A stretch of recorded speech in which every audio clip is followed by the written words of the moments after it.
सभी का स्वागत है। आज हम लोग मार्क प्राइस और कॉस्ट प्राइस के रेशियो पर बेस सवालों को सॉल्व करेंगे। जब किसी वस्तु पर D% का छूट देने पर भी 1% का लाभ होता है, तब हम इस फार्मूला का यूज करेंगे। इसको हम लोग दूसरे तरीके से भी समझ सकते हैं। मान लेते हैं प्रॉफिट है 25% और डिस्काउंट है 20% का। शिपी, एसपी और यहाँ पर जाएगा एमपी।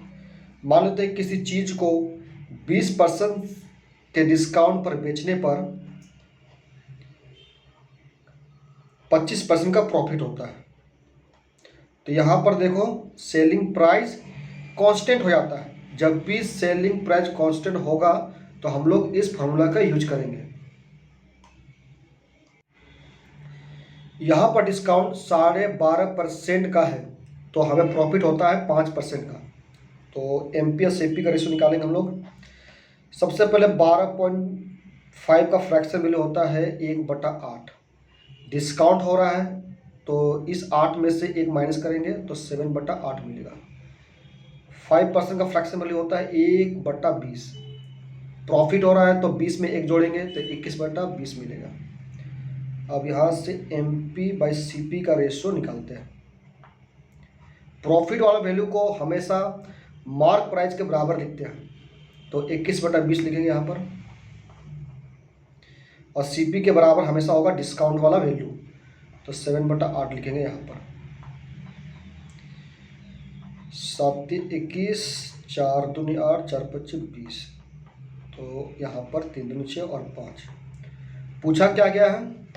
पूछा गया है कि मार्क प्राइस कॉस्ट प्राइस से कितना ज़्यादा है। तो यहाँ पे 1 ज़्यादा है। परसेंटेज पूछा है तो 1/5, और 1/5 का मतलब होता है 20%। तो ऑप्शन सी हो जाएगा राइट आंसर। यहाँ मार्क प्राइस कॉस्ट प्राइस से 30% ज़्यादा है। तो मान लेते हैं कॉस्ट है 100 तो मार्क प्राइस हो जाएगा आपका 130। यहाँ पर कहा गया है कि गेन 8% होने से कितना परसेंट का डिस्काउंट होगा।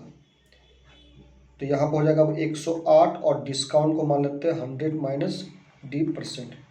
सिंप्लीफाई कर लेते हैं इसको तो यहाँ पर मिल जाएगा आपका 1300 और इधर हो जाएगा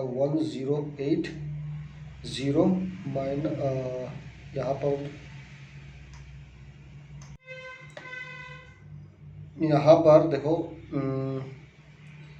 यहाँ पर हो जाएगा आपका 13D प्लस 1300। ठीक है, सॉरी D% माइनस में है ना तो ये माइनस होगा। रुकिए इसको फिर से करते हैं। यहाँ पर 1300 माइनस 13D और इधर हो जाएगा आपका, ये आपका 100 है, 1 शून्य कट गया तो यहाँ पर 1080। इनको सिंप्लीफाई करेंगे तो आगे मिलेगा D% equal to 220 divide by 30। ठीक है, देखो 220 को हम इस तरह लिख सकते हैं 260 माइनस 40 डिवाइड बाई 30। अब 13 से 26 को डिवाइड करेंगे। ठीक है, 13 को 40 डिवाइड करेंगे, मान लेते 40 को 39 अप्रॉक्स में निकाल रहे हैं। ठीक है, क्योंकि 39 13 के टेबल में आता है तो 13 की 39 तो 20 माइनस 3 17%। 17% के आसपास कौन सा वैल्यू है? 20%। तो ऑप्शन डी होगा राइट आंसर। 10% के छूट पर बेचने पर 12% का लाभ अर्जित करता है। सीपी और मार्क प्राइस का रेशियो पूछा है। सीपी कितना है? डिस्काउंट वाले वैल्यू लिखेंगे, 100 में से 10 माइनस करो 90 और ये हो जाएगा 112। सिंप्लीफाई करते हैं, इसका हाफ होता है 45 और इसका हो जाएगा 56। ऑप्शन ए हो जाएगा राइट आंसर। गेन 20% और डिस्काउंट है 5%। ठीक है, तो एमपी और सीपी का रेशियो निकाल लेते हैं। 120 और ये हो जाएगा आपका 95। सिंप्लीफाई करते हैं इसको 5 दूनी 10, 5 छक्के 20, ये होगा 19 पचे 95। ठीक है, कॉस्ट प्राइस का वैल्यू गिवन है 300 रुपया, मतलब 19 का वैल्यू गिवन है आपका 300 रुपये। निकालना क्या है, मार्क प्राइस में 24 यूनिट का वैल्यू निकालना पड़ेगा। तो 300 इंटू 24 डिवाइड बाई 19। अब देखो इनको सॉल्व करना है। तो 300 को हम लोग कैसे लिख सकते हैं, 300 को हम लिख सकते हैं 380 माइनस 80, ठीक, डिवाइड बाई क्या आपका 19, यहाँ 24 है।